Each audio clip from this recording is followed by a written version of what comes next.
There we go. Hi, everybody. My mute wouldn't come off. Um, Welcome to tonight's session. We have Donna Phillips joining us, and Donna is one of the co-founders of smoothjazz.com Global. .com Global, smoothjazz.com Global is a sophisticated and extensive digital music website property. And Donna is a veteran of 25 years in the music business as a songwriter, touring performer, concert promoter, and internet radio marketing pioneer.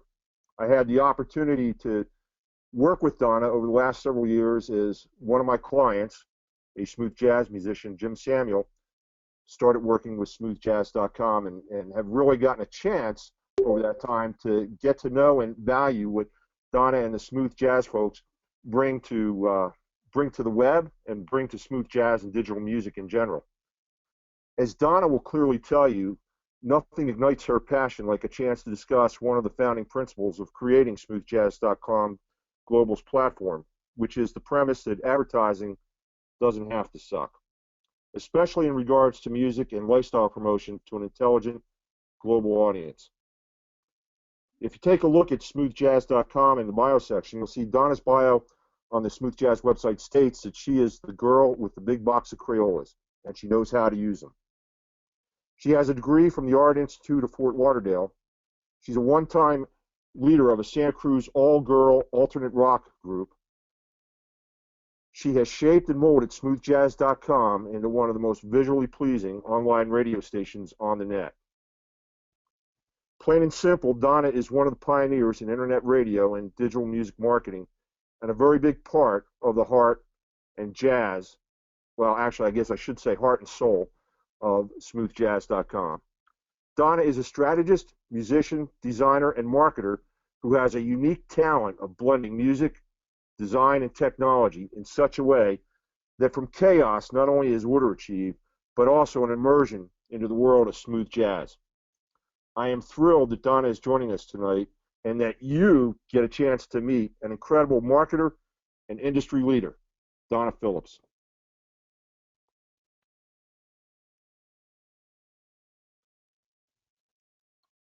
Hey there.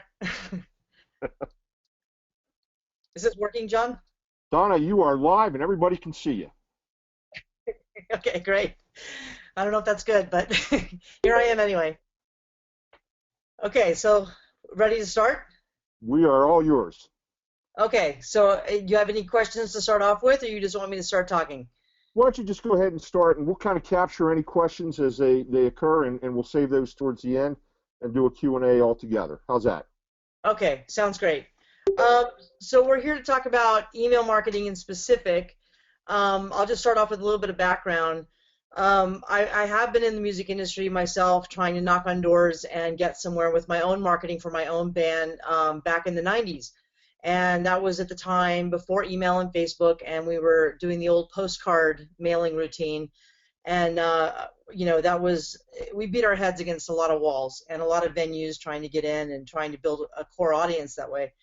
And as you know, postcards aren't very engaging, and they're not very human in their connection ability. So, that was all we had back then. So it really made a mark on my mind that there had to be a future where we could make a better connection with people and build an audience in an easier way and in a more humane and artfully beautiful way. So from that hard experience of about 10 years of touring up and down the state of California and dealing with all of that, I parlayed that into a radio DJ here in town. My partner, Sandy Shore, who's been in radio since she was 15 years old, and she was working on 3 radio stations at the time, and she invited my band to come on the radio. And it was a big break for us, and I was very, honored to get the word out to so many people that way on KPIG Radio here in the Central Coast of California. They have a huge listenership, and it did us a lot of good to play our music live on the radio station, but getting on more radio stations around the country like that was also, pretty formidable. And without doing a national tour, it's pretty hard to get that radio coverage as well. And radio airplay back then was all we had to get our music to the people. So with this in mind, and with the postcards in mind and all of that, Sandy had asked me to come out to a smooth jazz concert. And at the time, I was doing alt rock with my all-girl band, and I had no interest in anything that sounded like it was smooth or jazz. So I declined, and she convinced me that I needed to come see the show, that it wasn't anything like I thought it was, and that the live show for contemporary jazz was mind-blowing. And it was. I mean, you had guys like Craig Chiquiso, who had been with Jefferson Airplane. He was the lead guitarist for them. You had Huge Groove, who had been with Tina Turner, and Jeff Golub, who had played with all the major musicians around the world. These are all sidemen that did instrumental pop jazz, and the shows were phenomenal. So the day I went to see the show, I turned to Sandy and said, we can market this better. We can make your name a brand name on the entire central coast of California, and that's what I'm going to do for you.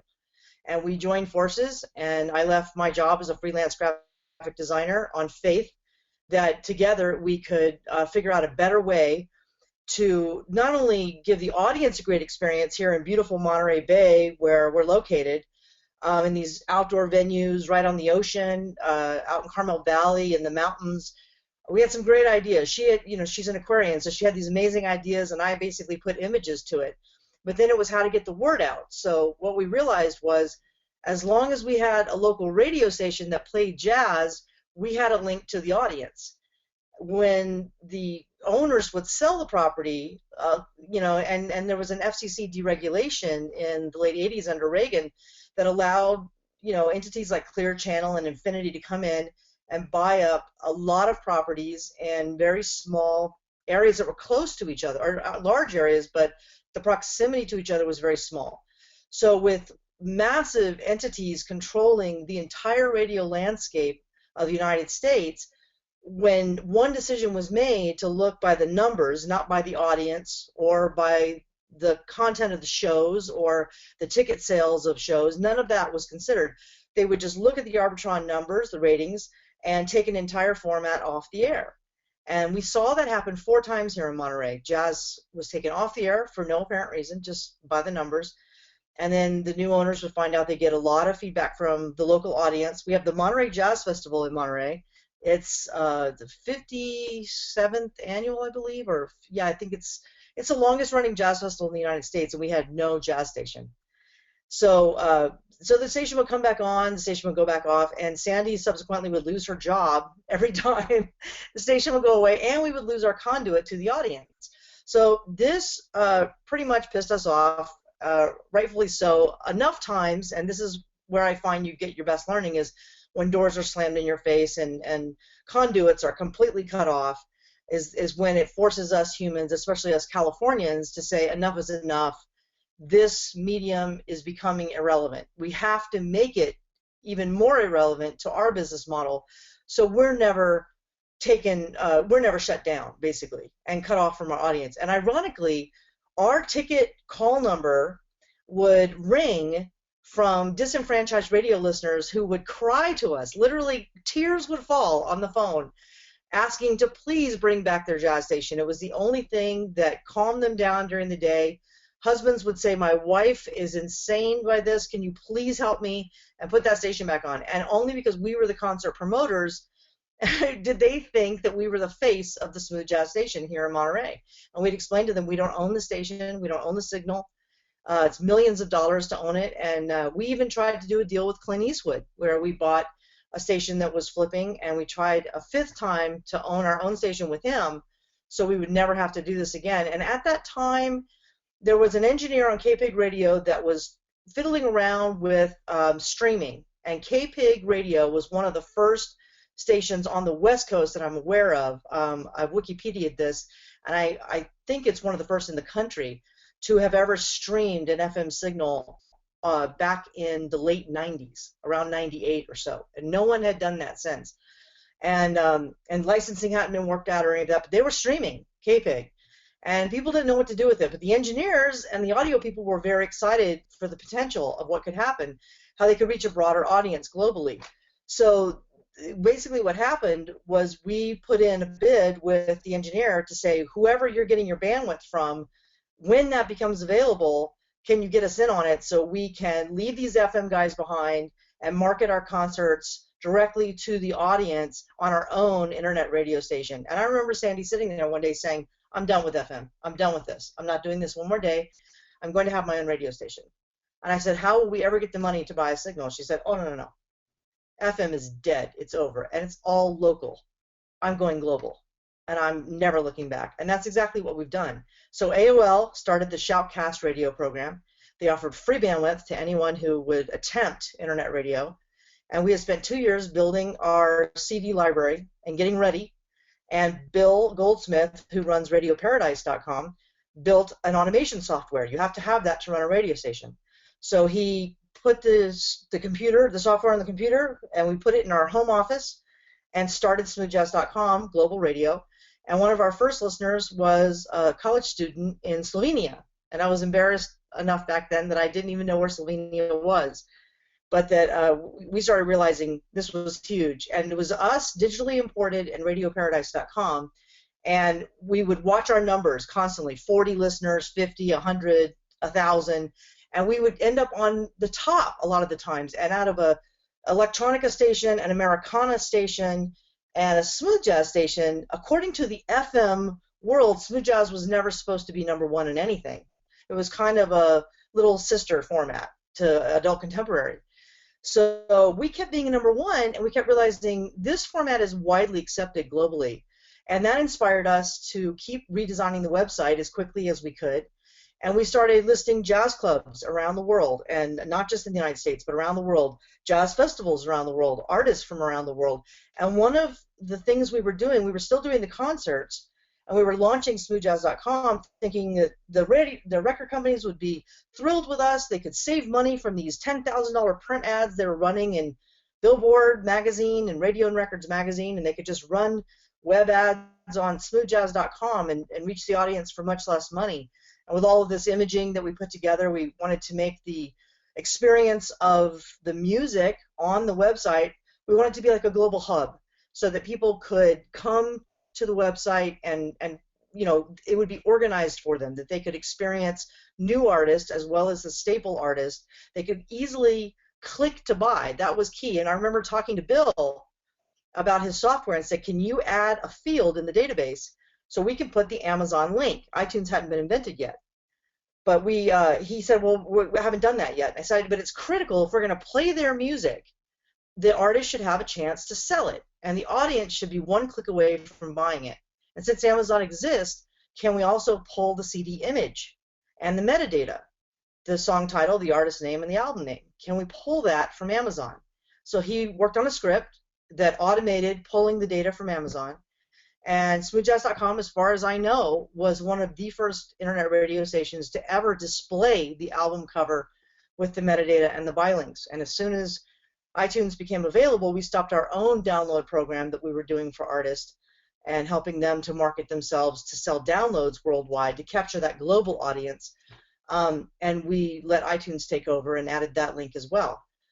So we've been not only trying to create a visually appealing world for smooth jazz fans globally where this format caught fire, because we believe that this format, especially because it's so lifestyle oriented, it's about being out in beautiful locations, traveling the world, using jazz as a reason to go and experience the world and to meet other people. People, literally, jazz festival people have friends all over the world because they travel to festivals.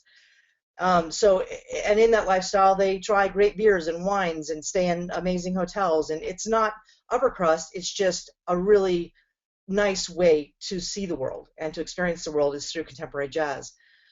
So we tried to design the website to be global from the get-go. And we, believe it or not, we're still doing postcard mailings from our concert database here in Monterey.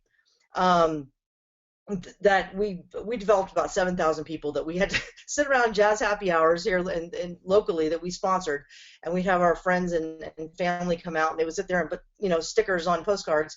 And I just thought someday there's got to be something. So we hired an 18-year-old programmer who was a jazz musician and asked him, is there any email program that we can get? There's got to be a way to do this via email. And he found something called OEM Pro.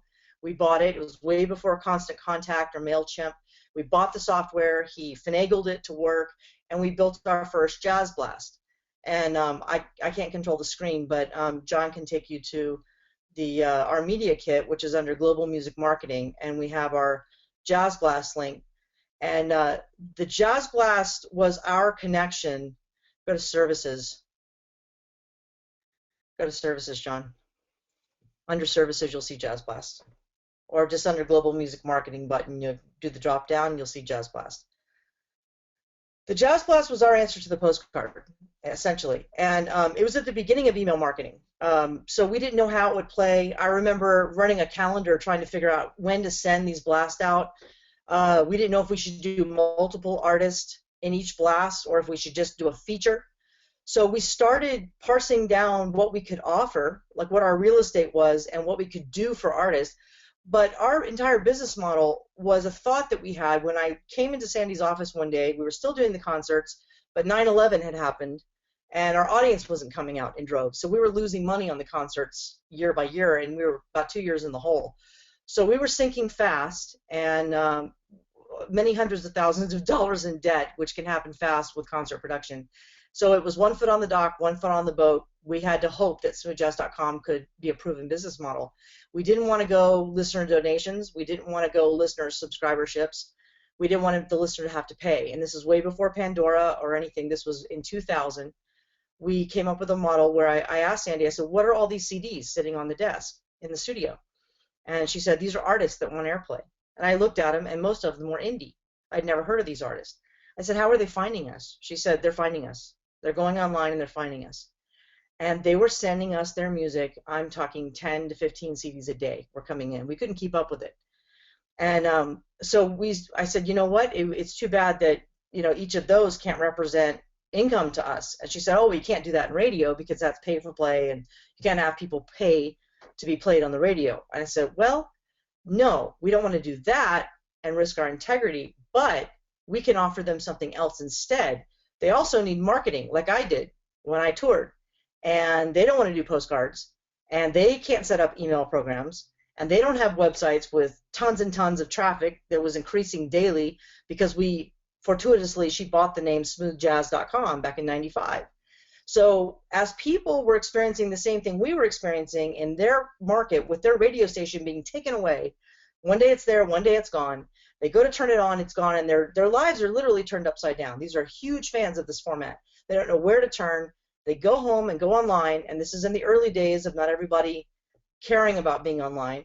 They go online and they type in smooth jazz or smooth dash jazz or anything contemporary jazz, and they found us. We came up #1 in all the searches, and so they come to smoothjazz.com. So it was like fish in a barrel. I mean, they were just coming in, and so every FM station that would fold, it was good news for us, and it was sad for the audience, and we would empathize with them. And they would even write us sometimes at smoothjazz.com, and they'd say, "Why did you take my local station off the air?" So we're not your local station, we're global. And they would say, I don't understand how I can listen. I would say, just press this button, the play button. Yeah, press that button right there. Oh, that's difficult. Really, it's more difficult to press play on the internet than it is to dial in an FM radio. And we had to fight that for a long time, that mentality. So building this concept of the global hub was almost out of word of mouth, accidental Google searches for the name, them losing their radio stations, and then coming into our world visually and saying, oh, and they would think, oh, this is my local radio station. I love this. Wow, they've done a nice website. They wouldn't understand that until about, I'd say 5-7 years ago, that we were truly global. We are not FM. We are not, even though we're located in Monterey, we represent and travel to jazz festivals around the world, bringing the whole community together. So that's really what we've done with all of our visual imaging. And these blasts were what we could sell the artists, along with the banners we designed for them. We don't use IAB standards. We never have adhered to any of the ad injection softwares and premises that a lot of internet radio stations have succumbed to because they didn't have a business model. So if they didn't want to do listener donations or subscriberships, which is hard to set up, then they would just take ad injection. So that's going back to the FM model of just injecting ads that Madison Avenue decides according to your numbers of who you might represent with your little internet radio station. They'll just inject a Target ad or, whatever, an Exxon ad, I don't know. But we could never risk that. Our entire model as far as I've seen, has never been duplicated. And we fully thought that we'd have a lot more competition than we do by now. But no one turned around and made the artist and the festivals the only people who were allowed to market on the radio property. The radio station property, the website, and now the platform extends to our YouTube channel, our Facebook page, our Twitter page, our SoundCloud page, which is where we post our audio commercials, introducing new artists and their music and jazz festivals. And believe it or not, our SoundCloud channel has millions of listens, where people just go listen to the 30-second or 60-second commercial, which proves the point that if you take the time to design marketing in a way that's humanly connected and has the intention of wanting to enhance someone's life, letting them decide, trusting their intelligence, that they will actually listen to commercials if they're done in that spirit and with that quality. So Sandy took all of her radio talent, and instead of producing ads for outside companies, she did what she used to do on the air. She used to talk about an artist on the air. The DJs, in my opinion, were the biggest sales force the record labels ever had. And when they fired the DJs nationwide, and this happened within a span of about 5 years, very quickly, you had thousands of DJs without jobs because Clear Channel and Infinity and the large broadcasters decided basically we could get rid of these and use syndicated radio shows like Smooth Jazz Top 20, and they would even have, ironically, the artists that were made famous by the radio DJs like Dave Koz, Brian Culbertson, Ramsey Lewis, Kenny G. These syndicated shows would use those artists as DJs to do canned shows that would get broadcast around the air. And that was the last few years of Smooth Jazz Radio, how they kept it alive after they killed it with playing the same songs over and over again and not allowing new artists in, and not enhancing their imaging, not reaching out to a global audience online, not developing an email marketing platform, and not evolving basically. So their numbers kept going down. So they decided to put the artists in charge as DJs. And ironically, thousands of DJs went away with Dave Koz as the DJ, even though they're the ones who made him famous. And I found that to be really sadly ironic. So our smoothjazz.com is really our answer to hating to listen to radio ads, wondering why radio imaging always was terrible, from the banners that we had to hang up at the concerts when they sponsored us, to the imaging on their website, to the posters that they put up and the stuff they handed out, the stickers. It was just terrible in my opinion, and we couldn't stand any of the imaging that we felt was being forced down our throats. So we wanted to do what we did at our concerts, give a very humane and an engaging and passionate platform and layout, to present the artists on a global stage and trust that the audience would receive it. And so far the feedback we've gotten for our email blasts that go out, we have more subscribers than we have unsubscribers. And now we're on MailChimp. We've moved to an email service platform, which is much easier to track and to send out blasts. But yeah, we had to get through all of how many blasts do we send out? Do we send out 2 a week or 1 a day? We're up to 1 a day now, and we send 1 blast to radio with a download, so the artist doesn't have to mail the CD if they don't want to, saving them money and saving the environment plastic. And so we're offering digital downloads to radio only, and then we offer the video, as you can see in here, the embedded video, so people can hear from the artist and attach to the artist, hear their story, and then go to their social media and like them there or their website. So all of our blasts are designed with one-click opportunities, and we try to keep sort of a consistent look. And for our world premiere blast, that's a radio program that we do for 1 hour where we air the entire album, and you get to hear from the artist how they made the album and why they made it.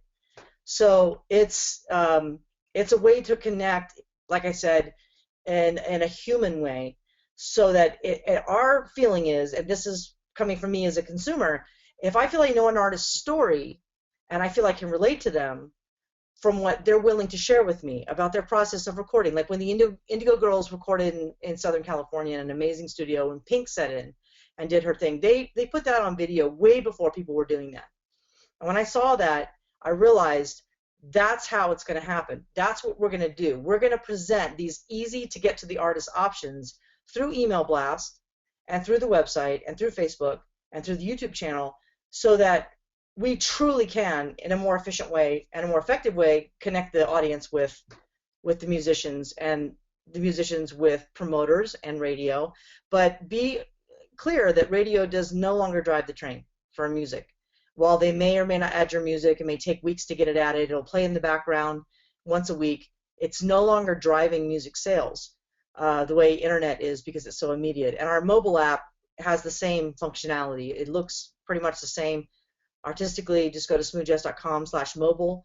We also have a chill out station, because we love chill out electronica music. It's so much like being in Ibiza or Mallorca, Spain. And it's a more European sound, and that's called smoothlounge.com, and we have a mobile app for that as well. So both of those can be heard in the car on your mobile device, and you can click to read the reviews on our listening loft section.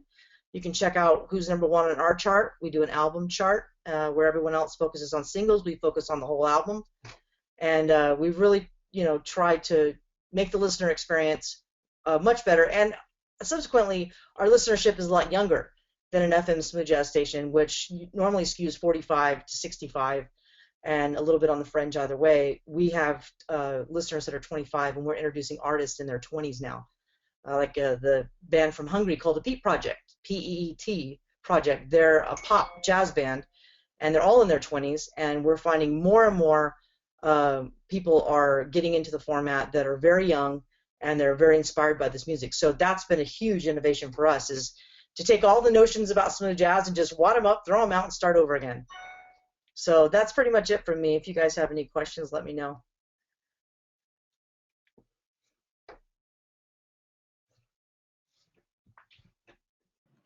All right, everyone. Thank you, Donna. That was awesome. I can't even tell you how amazing that was. So if any of our students that are here today have a question, if you want to type it in the chat box or raise your hand and I can unmute you, we'd love to get some more info out of Donna, because this was a great, it's so intriguing to hear how you've survived, this transition of music and the internet, and with, like with Pandora and the way everything, this was such a great story. Thank you so much for sharing it. Thank you. So any questions that anyone has for Donna?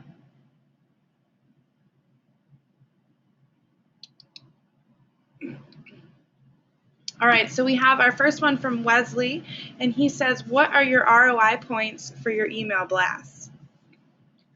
Return on investment for the artist, per se. We mostly focus on Facebook likes, Twitter followers, YouTube views, which we can drive about 500 views a day from the blast going out, or from also putting a video into our #1 slot on our homepage.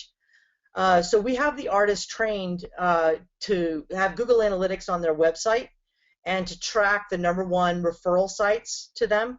And while we drive traffic to them, the way we present our entire model is to say that we will drive the traffic to you. It is up to you to build a compelling website, video channel, and Facebook page where you are interactive with them, and you will retain them as a fan who will buy your music. So we're not directly saying we will promise you X amount of sales, but we're saying we will promise you X amount of traffic will be driven that you can then do whatever you would like with. Do you ever jump in for artists before you send those blasts out and say, your website needs to have a couple improvements before this will be successful? Yeah, and in fact, if you go to smoothjazz.com and click on the Media Kit page, and then you can see our music marketing packages, what we offer, our event marketing packages, and then the services we're offering. What we found over the last 15 years our advertising started out with an email blast and a banner, and then we did a promotion on the air for them. Now it's expanded to all these different platforms. So what we'll do is we're building right now an evaluation form that will get stored in a database that our entire team works through a content management system where we'll go back to that. We can all refer to it, and Sandy or myself will do an evaluation on a client. We're kind of doing that over the phone now, but we want to do it in a proper database. And that is one of the biggest challenges we find, is that artists aren't aware how important the website is for them. It's like they think they can get away with a Facebook page maybe, or just have a CD Baby page. And they don't realize that while that doesn't say a lot about them, that actually says tons about them. It says, I'm not really interested in my career. I'm not really that serious. I don't want to, it's like inviting someone to your house and not having a house, you know, or having a messy house. So we're offering these services to actually help them rebuild their websites, help set up their Facebook pages, and help organize them a bit better. We're even going to offer video services because they're not finding, they're literally looking around and they can't find who to make a video for them. So we're now getting in the business of working with vendors that are professionals in their fields that we can then put with the artist and give them content or give them platforms that are professional level. So that, you know, if they do get offered a gig, you know, nowadays we tell them, we coach them and say, if you're going to have a page, a Facebook page, and be too shy to use it, and you have 150 likes, and you're out there trying to get gigs, that promoter in Vegas who goes to check you out and vet you, I could build a beautiful booking blast email for you that they can look at your video and everything. But if they go to your Facebook page and see 150 likes and you never post, you're not getting the gig because you're not mitigating their risk by being active. And you can't really show them that you can pull those fans into their seats and make them money. Absolutely. You know, I think too with artists, you know, they're so busy making their music, they forget to manage their marketing efforts, right? So that's a great point that if you only have 150 people on your Facebook page, online you look like you don't have a following, even if you have a ton of people coming to your shows. Yeah, and as you know, if you were running a venue and had to make your money back off of an artist, they can tell you till the cows come home that they have 1,000 people that'll show up, but you can't put that in the bank. Right, absolutely. So I'm scrolling back up to find all the questions, and Brandon here is asking, he says, do you think that this business model, which is great by the way, should be scaled up to all major styles to allow all future artists attempting to break a better chance with the fall of the traditional music industry, for instance, rock, pop, or do you see it as something more effective for niche styles of music? I do see it as very effective for niche. We've focused on smooth jazz and smooth lounge only because they're niche, and by not trying to be a Pandora or a Sky FM, we've not been so spread apart. So we've really been able to focus on what works for driving traffic and how to be effective, because we feel like we really want to help these artists make a living. We don't want to just say, hey, we sold you advertising, you know, whatever. We want to know, we want to hear from them that they're making money when they advertise with us, and they are. Now that we've done this, yes, we think it should be franchised. However, there is one issue. There is the new royalty that was brought in through Sound Exchange, which is really run, Sound Exchange is a front for the RIAA, which is the 3 major record labels. And we do work with major record labels like Concord and Shawnee Records that are affiliated with the big ones. But in fact, we just broke the Tony Bennett, Lady Gaga jazz record campaign. They brought a campaign with us, and that's Interscope Records. Now, there's a conflict there because they can buy marketing, but they're not paying for airplay. So I'll have the accounting department call me and say, you know, why are we paying you a radio station? We can't pay you for airplay. And we say, no, we're a marketing model. We're a platform. You're paying for marketing. Oh, but here's the thing. We can only play their music because it's Tony Bennett, Lady Gaga, while the campaign is on, while they've paid us to promote them, because of Sound Exchange making the rates so high, and based on listens at the time a song plays, we would have to calculate every listener every time a song played. I don't even have a software that does that. I heard that there are some now, but there weren't for years. And what we would have to pay, because we were grandfathered in back in the free bandwidth days, and we have 49 million tune-ins a month now. Our fees would be in the hundreds of thousands of dollars a year, making us not profitable. So we can't just, if you're going to do it, you have to calculate hundreds of thousands of dollars of fees a year, depending on your listenership, just to Sound Exchange. That doesn't include music publishing rights companies like ASCAP, BMI, and CSAC. Those are reasonable because they're based on income. Sound Exchange is not based on income. It's based on a performance in a studio by an artist. And so what a lot of jazz musicians have done, like Larry Carlton, who performed with Steely Dan for years, he took his hits that he did with Steely Dan that we can't play, because it's on a major label, and he went and re-recorded it in his own studio in Nashville, and he gave us those tracks to play. So now we get to play the hits because they're owned by him. So that's the trickiness of franchising the model. That's awesome that he did that for you. But Yeah. speaking of costs, Temmie is asking, he says, if you had to start over from scratch today, about how much would you estimate it would cost you to get going? Well, we got going on basically nothing because, we took all of our investment money from friends and family and paid off the concert debt. So, it's really only in salaries, because the 10 jobs apiece that Sandy and I did back in the day, we've now gotten help to come in, and we hire independent contractors who help us when we need help. That's our main cost. Otherwise, if we were to start the two of us again with one radio programmer and one salesperson to help out, which is what the core of us are about 4, it's not as expensive as you might think, because we don't deal with full salaried employees. We deal with expert vendor and independent contractors. So we keep our costs down, and server hosting is still not that expensive. I would say the nut would be somewhere around $5,000 to $10,000, depending on how much work you're doing a month. That's to do good. it yourself. With a lot of this, there is a lot of engagement, right? So your marketing packages, you're selling to these artists that they can develop engagement. Have you found, and this was a question from, let me scroll back up and get their name. James Burkhart was asking, what kind of listener engagements are effective off your site? So do you see more engagement for artists on their YouTube channel or SoundCloud or their Facebook page? Where are they getting the most once they get that traffic to them? I would say videos are becoming almost what radio was to an artist. Videos, what we're seeing is we drive a ton of traffic from the videos, and when they market with us and we get people to latch on to their video channel, they see overall growth, even on videos that aren't featured, because people go there and they discover them. That is if they have a very well organized YouTube channel and it's easy to get to from their website, and their website is compelling. If their website looks like ass, then it's people are going to bail. That's just the truth of it. So I would say that even on our Facebook page, when we post audio samples with a little bit of info about the music, but people can listen to the artist and see really cool pictures, or we post a video, we get more engagement through the video and the audio process with huge pictures than we do posting an entire, like a review of an album or something. People are just not reading that much anymore.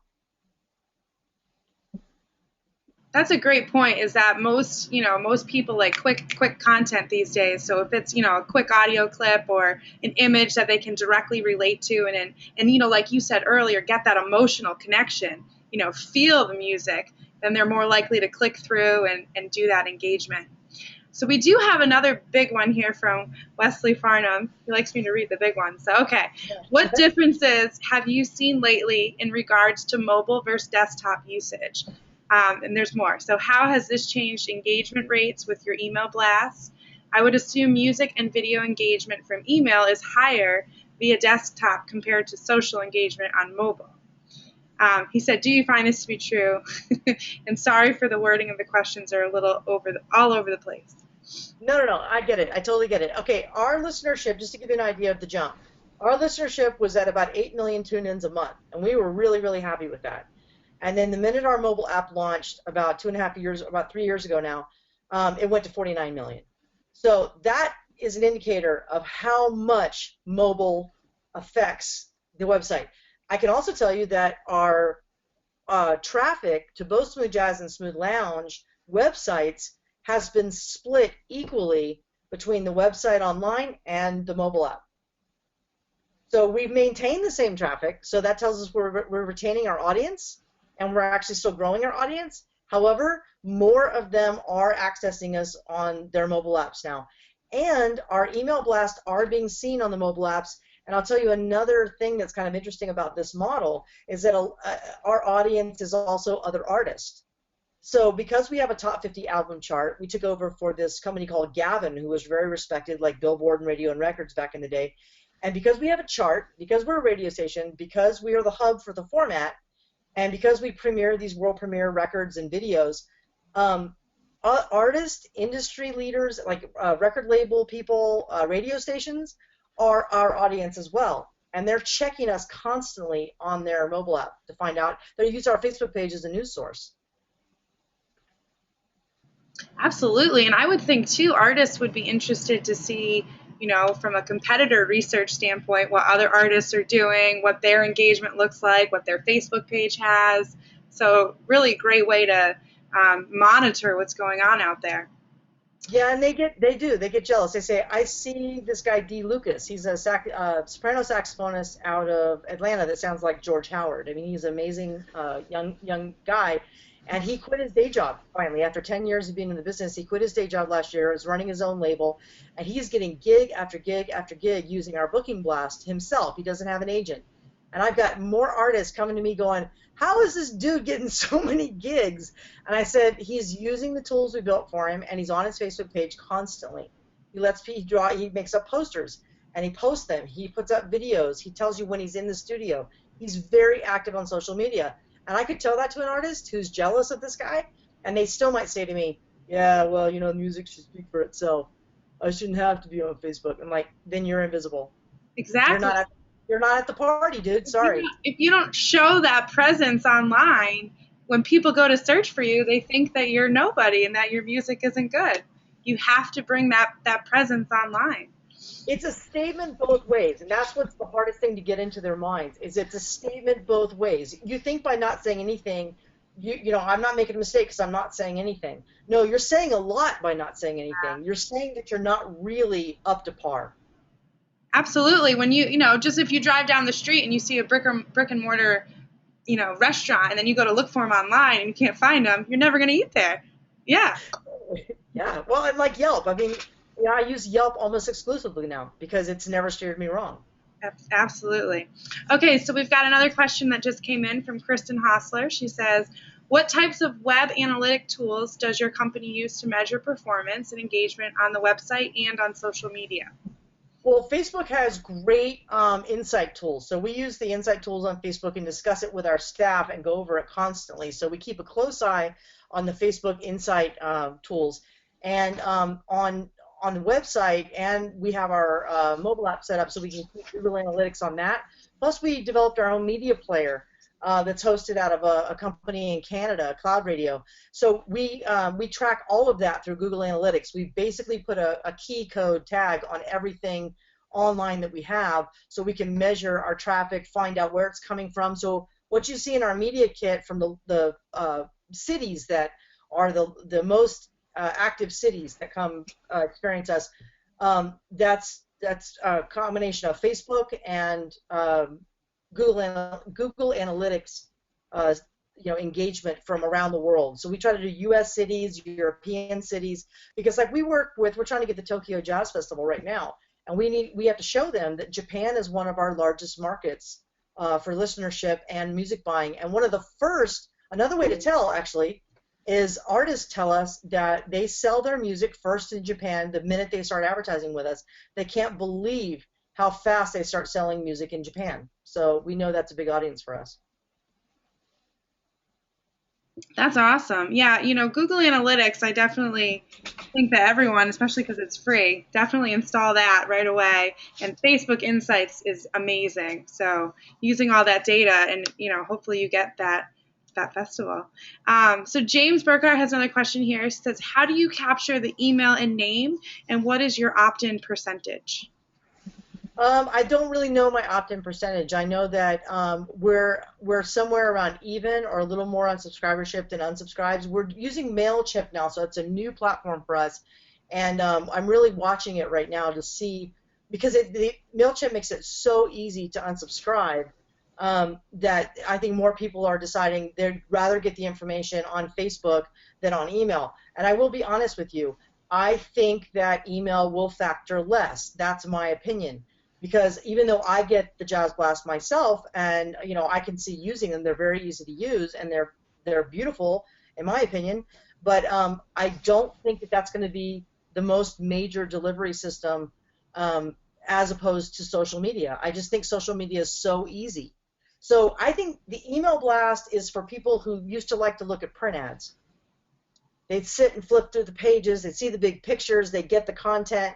I think the email blast is, and we get a lot of great feedback from that, but and our open rate is like between 15 and 25%. So I think we have, and especially with radio, we have a really high open rate with radio. So they are using the digital downloads to not have to wait for the CD to arrive, and that's helping artists get airplay. And promoters are using the blast as well to vet new artists for opening slots. So I think it's an ease of use thing, but I also see it as they use it very quickly and they move on. So I think that using all the platforms together is much stronger than relying only on email. Great point. I think too, now that we're subscribing to a lot of email newsletters as a consumer, you all of a sudden you open your inbox and you have 80 newsletters. You start picking some to unsubscribe to. But if you because you're getting that same information from Facebook and other channels. So Anna has a question of, do you accept? Sorry, it scrolled away. Do you accept only famous artists, or what could a new artist do to start using your service?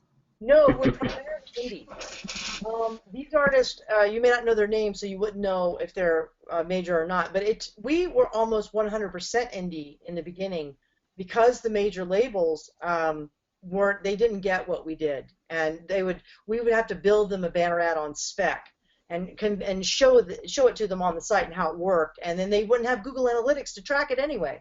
Now the record labels love us, and they always partition out their budget for us for the major guys, but most of our campaigns are for indie artists that we discover because they've been sending us their CDs since 2000, and we listen to every track on every album, and Sandy literally decides, trusting her radio instincts, will this work for the sound of the station? We lean a lot more hip. We like diversity. Contemporary jazz, or smooth jazz, is an inclusive format. It's jazz that 20-year-olds can go to a festival and go, oh, this is awesome. They can groove to it. Because this jazz is based in the heart. It has Latin influences, world influences, pop, Brazilian, blues, funk, R&B. It's all of that. It creates a vibe. And that's how she chooses music. So most of the artists you've never heard of in your life. And we'll play them side by side with the major artists. The beginning, and we still get some flack about this, the major artists didn't like that because they were used to ruling the airwaves.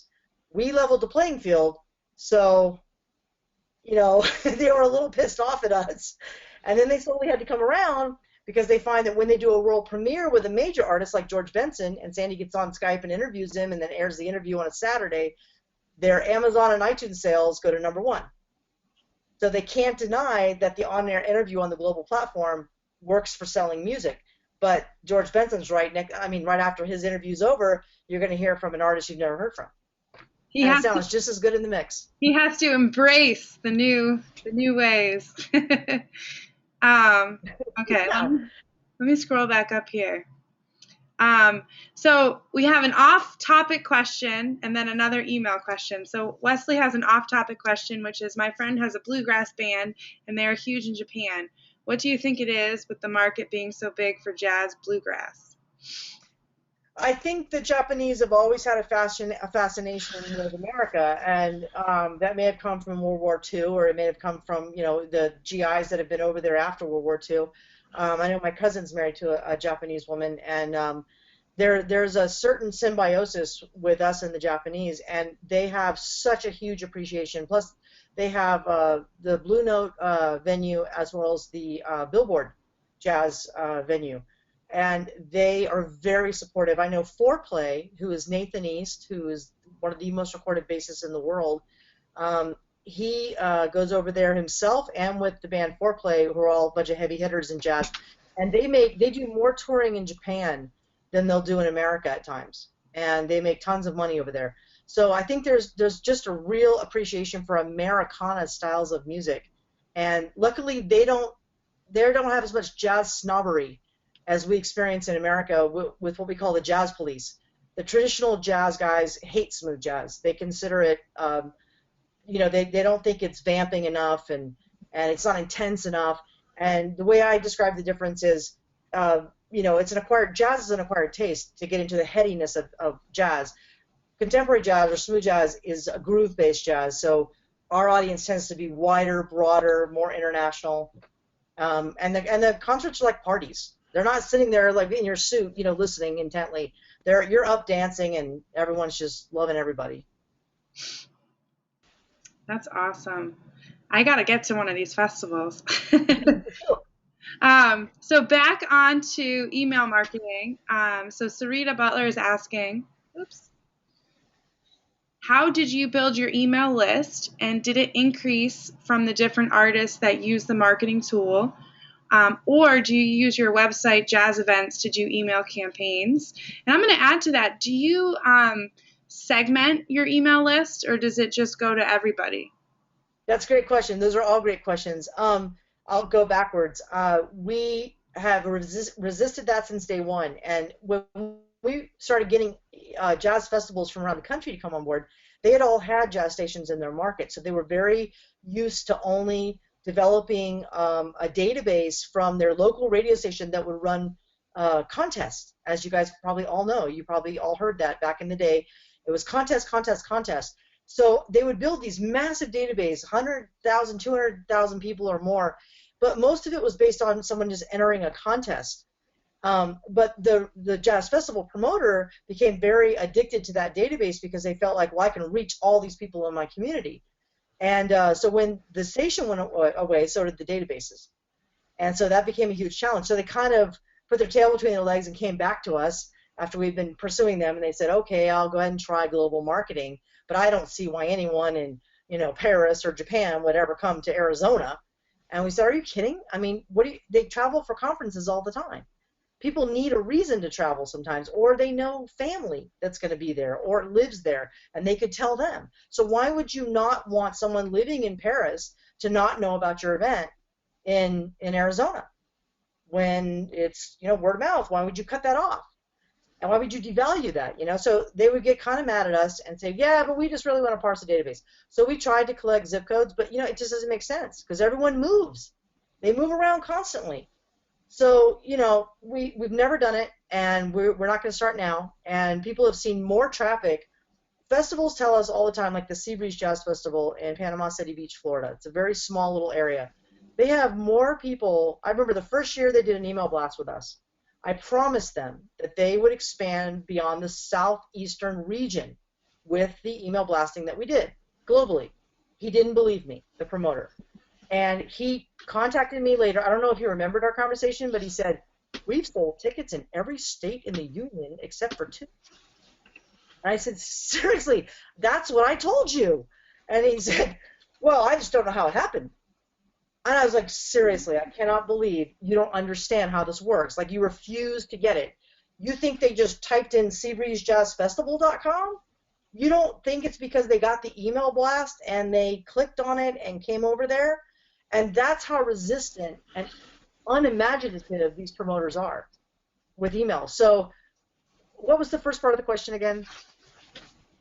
I've forgotten the first part. The first part of the question was, how did you build your email list, and does it increase once you add different artists that are using your marketing tool? Yes. We built it originally from the concerts we did, like the other promoters, and we built it from the radio station, and we laid a piece of paper out, and people would sign up at each concert. That's how we built it. And we took those, put them into a database, and now we put a subscribe button next to the unsubscribe button on every blast we send out, and believe it or not, we get a lot of subscribes from people sending that link to their friends.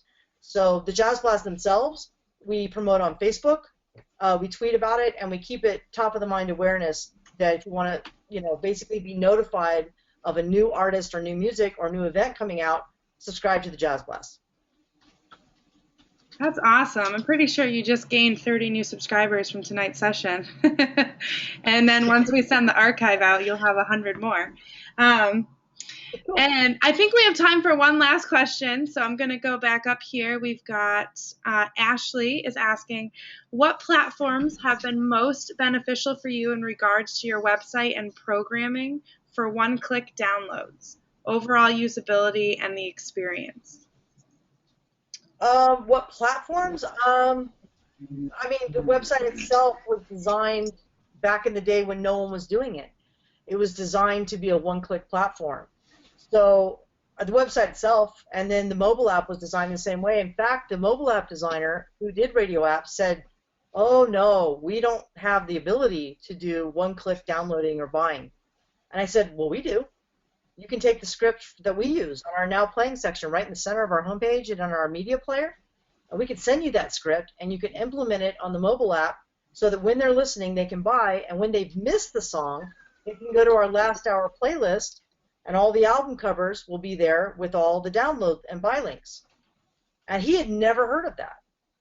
So we feel we've been the ones pioneering that. In fact, all of the radio platforms like Pandora and all those guys that were starting back in the day, they didn't have, like TuneIn, when we joined TuneIn, we already had a media player. We already had our own station. We didn't need them. But when they signed us up, I went and looked at the page. They didn't have buy links. Even that was like not that many years ago. And I thought, in this day and age, not to have buy links, that's incredible. So like I said, the day iTunes was invented, and we were on the iTunes radio listings, and we had to contact Steve Jobs' office at that time because our listing came off. And we were working with them back and forth, and the minute iTunes became available, we saw the ability to download being one click away. We added iTunes affiliate links to our entire database. That is so crazy. Check out the Listening Loft too. The Listening Loft is where all of our new artists are. You'll get an idea of how indie they are. And you'll see that everywhere you surf on our website, in new releases, in the Listening Loft, on our chart, the Jazz Blast, on our Now Playing, the Last Hour playlist, the media player, the mobile app, all of that has click to buy buttons.